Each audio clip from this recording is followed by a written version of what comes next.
Hey, what's up, everyone? Welcome back. Ragnarok here with episode 4, chapter 4 of The Legend of DRIZZT. Forgotten Realms. Of course, we're playing Warhammer 3 as Lokir Felhard, who's our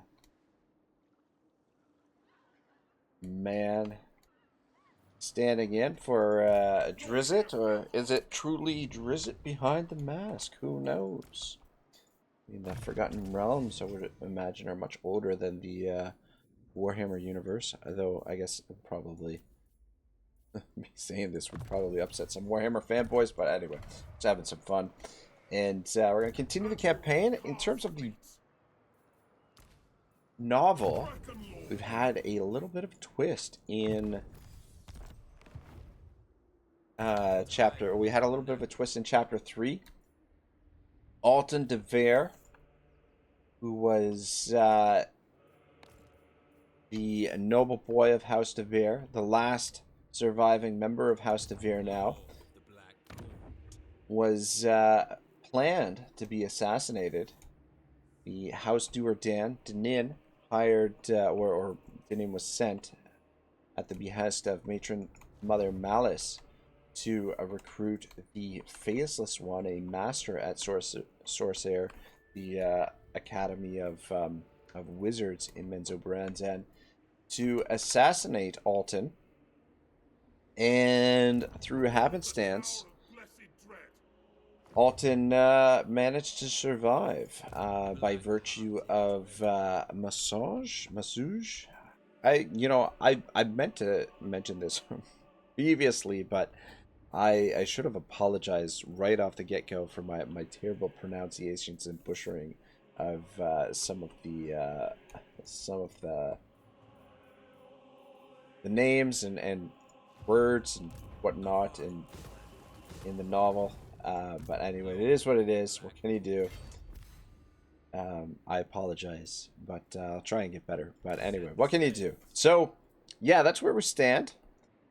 A little bit of a plot twist. So the reason why that's relevant is because in Menzoberranzan, basically the law says that if so the wars between houses are fought secretly or in the shadows, and if you try to basically you want to eliminate a rival in one foul swoop, and the what happens is if your rival, any of the nobles of the noble family, survives, then they can accuse the attacking family of the attack, and the ruling council will come down on the house that carried out the attack. So that's the reason why it's relevant. Also, obviously, Alton is going to have some ill will towards House Do'Urden, so this will probably come into play later on in the book. We're gonna fire up chapter 4 here in 1 second, but before we do, just let's do a quick recap of the campaign thus far as well. So we're turn 11, kind of slow start, but still a strong start. We moved down through here, battling the undead pirates, and we've finally taken Fu Chao. It's taken us a little bit longer than I would have liked, but what are you going to do? And the goal tonight, or today, will be to eradicate them from the map completely, and then more than likely what we're going to do is start selling some of our newly acquired territory to some of the factions neighboring us, so that we can create like a bit of a buffer zone and head off to Nagorod. So those are the sort of the long range plans, or short range and long range, and yeah, that's what we're going to work towards today. And the plan is to keep these two provinces, so we're going to keep the plains of Gen, and we're going to probably keep the Jade River Delta and just use that as our foundation, and then the rest of the territory I'm going to try and sell and create a buffer zone. Anyway, without further ado, let's kick off chapter 4 of DRIZZT Do'Urden, Homeland.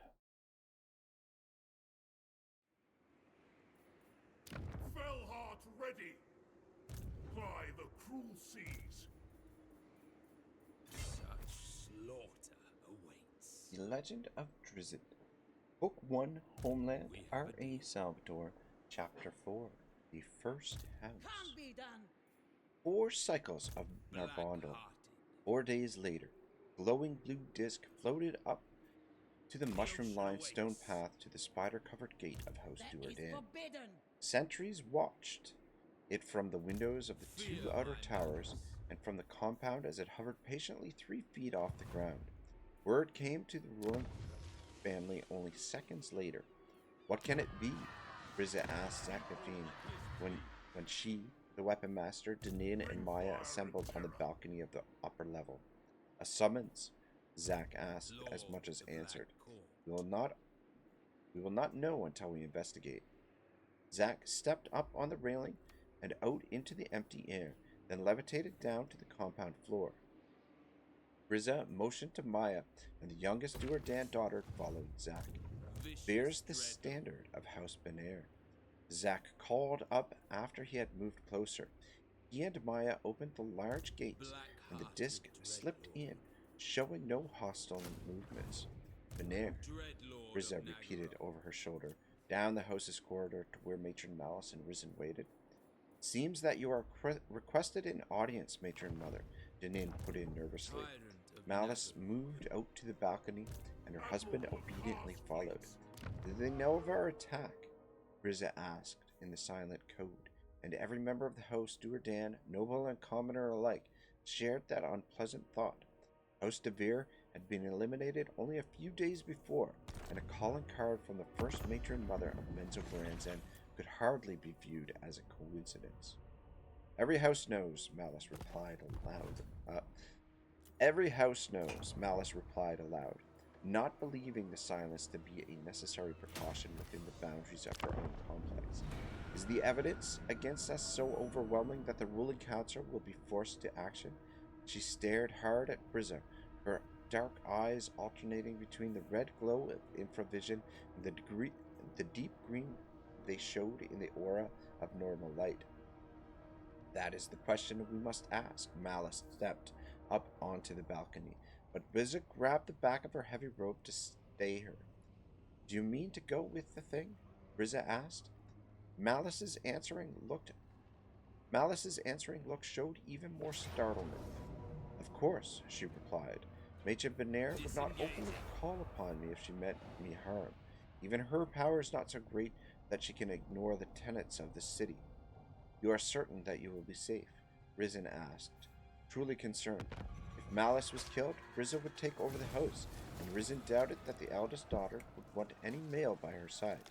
Even if the vicious female did desire a patron, Risen would not want to be the one in that position. He was not DRIZZT's father, was not even as old as DRIZZT. Clearly, the present patron of the house had a lot at stake in Matron Malice's continued good health. Your concern touches me, Malice replied, knowing her husband's true fears. She pulled out of DRIZZT's grasp and stepped off the railing, straightening her robes as she slowly descended. DRIZZT shook her head disdainfully and motioned Risen to follow her back inside the house, not thinking it wise that the bulk of the family be so exposed to unfriendly eyes. Do you want an escort? Zach asked Malice. Do you want an escort? Zach asked as Malice sat on the disc. I am certain that I will find one as soon as I am beyond the perimeter of our compound, Malice replied. Matron Benair would not risk exposing me to any danger while I'm in the care of her house. Agreed, said Zach. But do you want an escort from House DO'URDEN? If one was wanted, 2 discs would have floated in, Malice said in a tone of finality. The matron was beginning to find the concerns of those around her stifling. She was the matron mother, after all. The strongest, the oldest, and the wisest did not appreciate others second-guessing her. To the disc, Malice said. Execute your appointment task and let us be done with it. Zach nearly snickered at Malice's choice of words. Matron Malice DO'URDEN came a magical voice from the disc. Matron Benair offers her greetings. Too long has it been since last You two have sat in audience. Aboard the tower of Never, blessed Malice dread. signaled to Zack. Then take me to House Banir, Malice demanded. Ready I do the not wish to crew. waste my time conversing with a magical mouth. Apparently, Matron Banir had anticipated Malice's The impatience, sea still for without calls. another word, the disc floated back out of the Do'URDEN compound. Zack shut the gate as it left, The ocean then awaits. quickly signaled his soldiers into motion. Yes, Malice did not want I any open admire company, your dark but the Do'URDEN spy network would covertly track every movement of the Banir sled, the very gates of the ruling house's grand compound. Malice's guess about an escort was correct. As soon as the disc swept down from the pathway to the Do'URDEN compound, 20 soldiers of House Banir, all female, moved out from concealment along the sides of the boulevard. They formed a defensive diamond around the guest matron mother. The guard at each point of the formation wore black robes emblazoned on the back with a large purple and red spider design, the robes of a high priestess. Banir's own daughters, Malice mused. If only the daughters of noble could attain such a rank. How careful the first matron mother had been to ensure Malice's safety on the trip. Slaves and drow commoners tripped over themselves in a frantic effort to get far out of the way of the approaching entourage as the group made its way through the curving streets toward the Mushroom Grove. Soldiers of House Banir alone wore their house insignia in open view, and no one wanted to invoke the anger of Matron Banir in any way. Malice just rolled her eyes in disbelief and hoped that she might know such power before she died. She rolled her eyes again a few minutes later when the group approached the ruling house. House Banir encompassed 20 tall and majestic stalagmites, all interconnected with gracefully sweeping and arching bridges and parapets. Magic and fairy fire glowed from 1,000 separate sculptures, and 100 regally adorned guardsmen placed about in perfect formations. Even more striking were the inverse structures, the 30 small stalactites of House Banir. They hung down from the ceiling of the caravan, their roots lost in the high darkness, some of them connected tip to tip with the stalagmite mounds, while others hung freely like poisoned spears. Ringing balconies, curving up the edging of a screw, had been built along the length of all of these, glowing with an overabundance of magic and highlighted design. Magic, too, was the fence that connected the bases of the outer stalagmites, encircling the whole of the compound. It was a giant web, silver against the general blue of the rest of the outer compound. Some said it had been a gift from Loth herself, the iron-strong strands as thick as a drow's elf's arms. Anything touching Banir's face, even the sharpest of drow weapons, would simply stick fast until the matron mother willed the fence to let it free. Malice and her escorts moved straight toward a symmetrical and circular section of this fence. Between the tallest of the outer towers, as they neared the gate, spiraled and wound out, leaving a gap large enough for a caravan to step through. Malice sat through it all, trying to appear unimpressed. Hundreds of curious soldiers watched the procession as it made its way to the central structure of House Banir, the great purple glowing chapel dome. The common soldiers of the left entourage, leaving only the 4 high priestesses to escort Matron Malice inside. The sights beyond the great doors of the chapel did not disappoint her. The central altar dominated the place with a row of benches spiraling out in several dozen circuits to the perimeter of the great hall.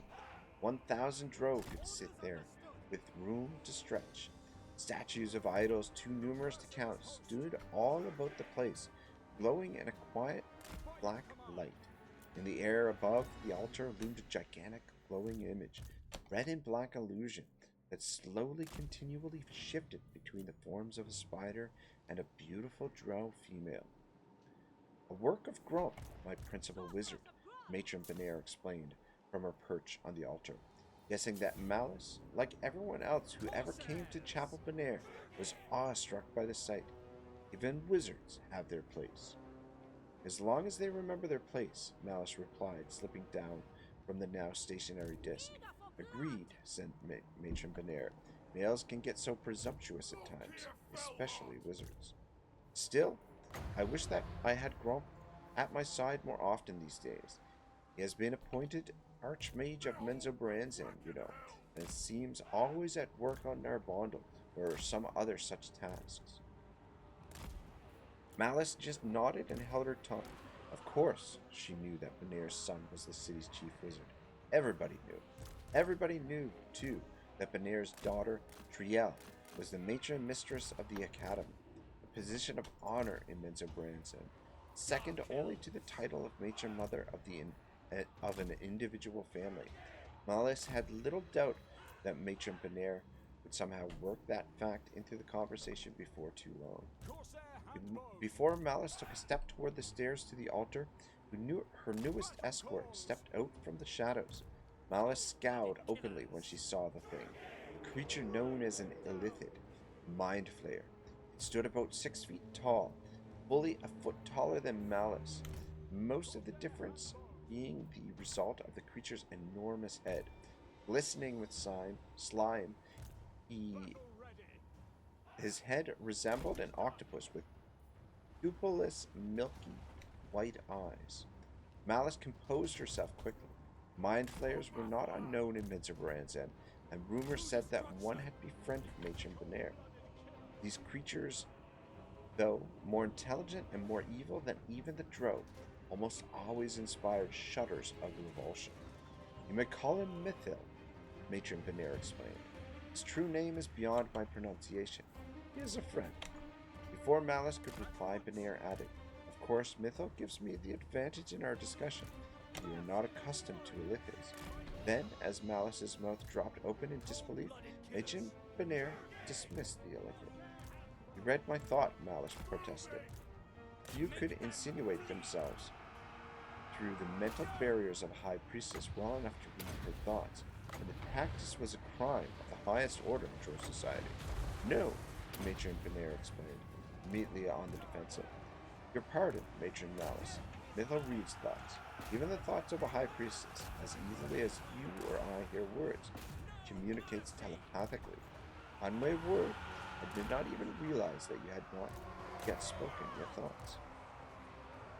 Malice waited to watch the creature depart the great hall, then walked up the steps to the altar. In spite of her efforts against the action, she could not help peeking up at the transforming spider and Drow image every now and then. How fares House Duerden?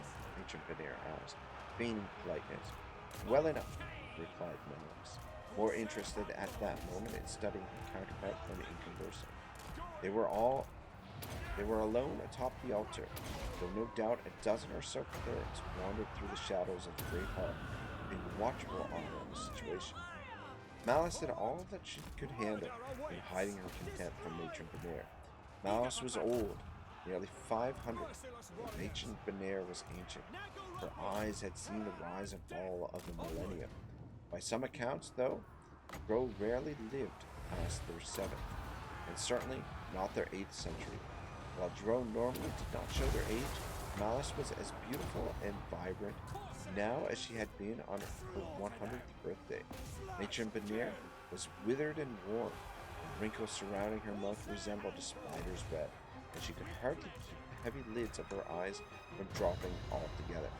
Matron Benair should be dead, Malice said. She still lives. Matron Benair, seeming so beyond her time of life, was pregnant and due in only a few weeks. In this aspect, too, Matron Benair defied the norm of the Dark Elves. She had given birth 20 times, twice as often as any others in Menzoberranzan, and 15 of those she bore were female, every one a high priestess. 2 of Benair's children were older than Malice. How many soldiers do you now command? Matron Benair asked, leaning closer to show her interest. 300, Malice replied. Oh, mused the withered old Drow, pursing a finger to her lips. I'd heard the count at 350. Malice grimaced in spite of herself. Benair was teasing her, referring to the soldiers of Duerden had added in its raid on House de Vere. 300, Malice said again. Of course, replied Benair, resting back. And House Benair holds 1,000? Malice asked, for no better reason than to keep herself on even terms in the discussion. That has been her number for many years. Malice wondered again why this old, decrepit thing was still alive. Surely more than one of Benair's daughters aspired to the position of matron mother. Why hadn't they conspired and finished matron Benair off? Or why hadn't any of them, some in the later stages of life, struck out on their own to form separate houses, as was the norm for noble daughters when they passed their 5th century? While they lived under matron Benair's rule, their children would not even be considered nobles, but would be relegated to the ranks of the commoners. You have heard of the fate of House de Vere? Matron Benair asked directly, growing as tired of the hesitant small talk as her counterpart. Of what house? Malice asked pointedly. At this time, there was no such thing as House de Vere, Menzoberran said. In Drow reckoning, the house no longer existed. The house never existed. Matron Benair cackled. Of course, she replied. You are matron mother of the 9th house now. That is quite an honor. Malice nodded. But not as great an honor as matron mother of the 8th house. Yes, agreed Benair, but 9th is only one position away from a seat on the ruling council. That would be an honor indeed, Malice replied. She was beginning to understand that Benair was not simply teasing her, but was congratulating her as well, and prodding her on to greater glories. Malice brightened at the thought. Benair was in the highest favor of the Spider Queen. If she was pleased with House Do'Urden's ascension, then so was Loth. Not as much of an honor as you would believe, said Benair. We are a group of meddling old females, gathering every so often to find new ways to put our hands into places that do not belong. The city recognizes your rule. Does it have a choice? Benair laughed. Still, Drow business is better left to the matron mothers of the individual houses. Loth would not stand for a presiding council exacting anything that even remotely resembled total rule. Do you not believe that House Benair would have conquered all of Menzoberran long ago if that was the Spider Queen's will? Malice shifted proudly in her chair, appalled by such arrogant words. Not now, of course, matron Benair explained. The city is too large for such an action in this age, but long ago, before you were even born, House Benair would not have found such a conquest difficult. But that is not our way. Loth encourages diversity. She is pleased that houses stand to balance each other, ready to fight beside each other in times of common need. She paused a moment and let a smile appear on her wrinkled lips, and ready to pounce upon any that fall out of her favor. Another direct reference to House de Vere.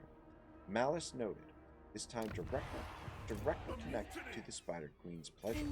Malice eased out of her angry posture and found the rest of her discussion, fully 2 hours long, with matron Benair quite enjoyable. Still, when she was back on the disc floating on through the compound, past the grandest and strongest house in all Menzoberran, Malice was not smiling.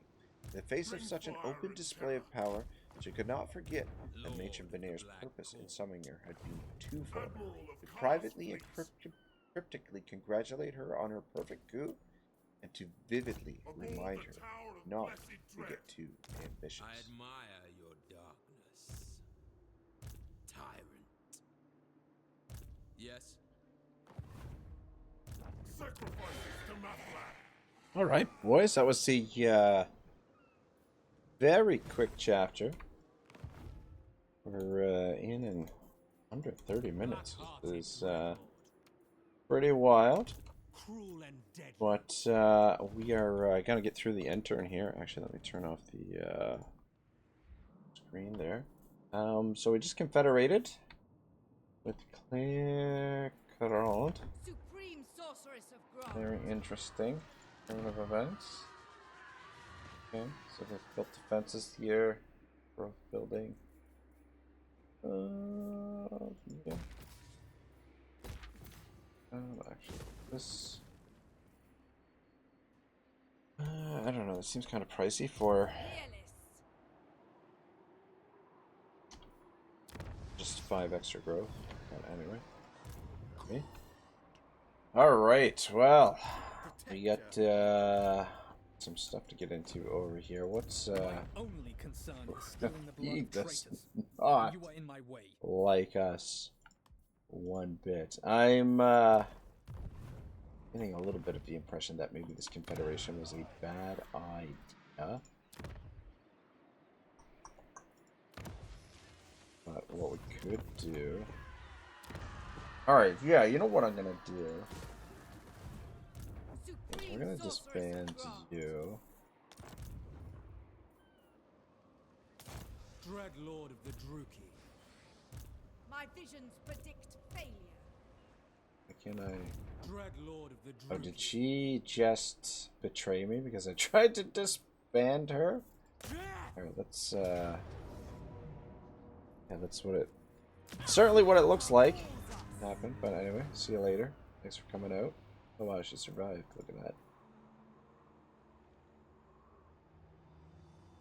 Cain honors me. This confederation is going to cause us some public order problems here for a bit as well.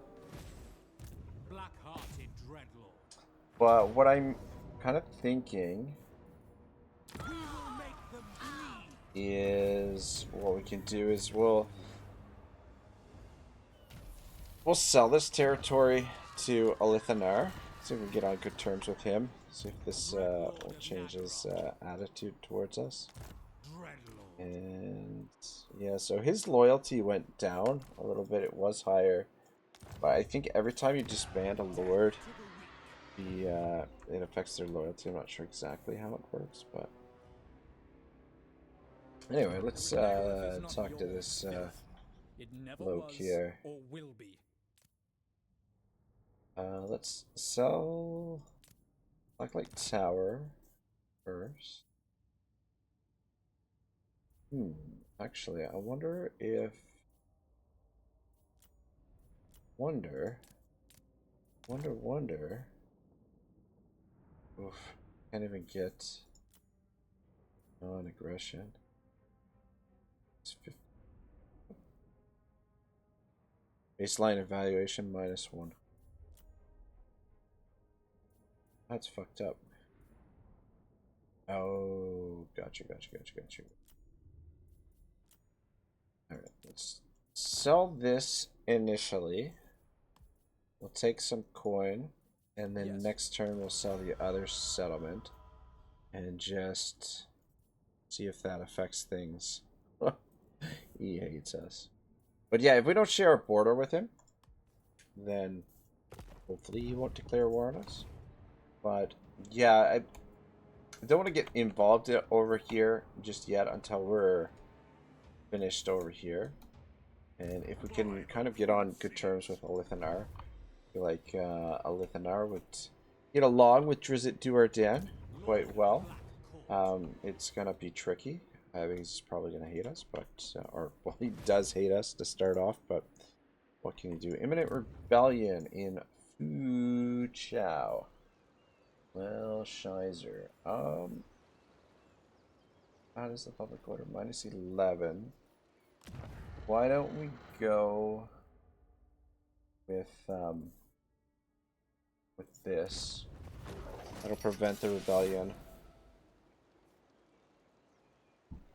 for the moment, and then we can finish repairing those because that'll help the public order a little bit, and help the growth as well. Then we could, on top of that, we could,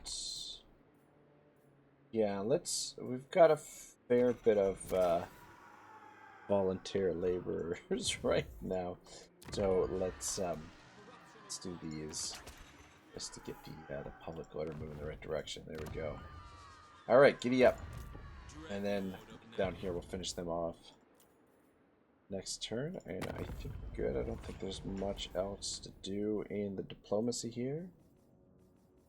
Lots of people that we could negotiate, but I believe we'll probably potentially be fighting with them. Skaven will be fighting with. I'm gonna try and get on good terms with the Goodly factions, and I'd like to unite the Dark Elves, confederate them, but gifts given to Nagarite, they don't like that. But yeah, if our other diplomacy doesn't make it possible, then fine, we'll just destroy them instead. We'll wage war on them. Alright, yeah, so story-wise, we got to meet House Benair, or it's probably, I think it's probably pronounced Bandre? But I don't know, I just like the way Benair sounds better. So I'm not sure what the exact pronunciation is, but it's always the way I've said it in my head is Benair, so if you got a problem with that, I apologize. But is what it is.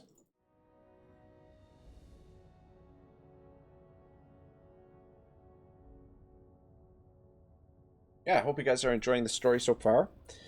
It's gonna get good, let me tell you. Oh my gosh, Lorder. Yeah, see, yeah, that's what happened. You disband them and their loyalty goes to shite. So I guess we stop disbanding them. A black dragon egg appears to have rolled from its nest to lay before you. Malekith will surely desire such a thing, but if you were to take it, just think of the power that could be yours. We will hand it over to get his that was a bit fortuitous that we got that message when his loyalty was that low. Faction destroyed the Jade Custodian. Alright, cool. So we'll leave it here for the time being. A bit of a shorter episode for you guys, but everything's going nice and smooth so far in the campaign, and we've got lots more book to get into. We will complete the eradication of the Vampire Coast here next turn, or next episode rather. Anyway guys, have yourselves a wonderful day. Ragnarok signing out for now.